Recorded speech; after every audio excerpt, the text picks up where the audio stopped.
মই আজিও কবি জুনু চেতিয়াদেৱৰ এটি কবিতা আবৃত্তি কৰিবলৈ লৈছোঁ। কবিতাটোৰ নাম হৈছে মৌনতাৰ সিপাৰে। ঠিকনা থাকিও ঠিকনা হেৰুৱাই, অচিনাকি ভাও ধৰা এবিধ জীৱ।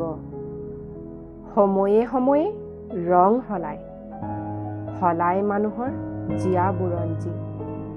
স্বাৰ্থ, গৰ্ব, অহংকাৰ ক্ষন্তেকীয়াহে মাথো।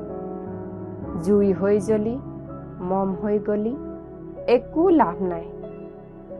পৰুৱাই কেতিয়াও নিজৰ বাট নেহেৰুৱাই, পুনৰ সেই বাটেৰেই ঘূৰে। সময়বোৰ বৰ নিষ্ঠুৰ, আহে আৰু যায়। আদৰ কৰিলেহে আদৰ পায়, সেয়েহে মৌনতাই শ্ৰেষ্ঠ। যদিহে সেই মৌনতাই কাৰোবাৰ মনত সুখ দিয়ে। ধন্যবাদ।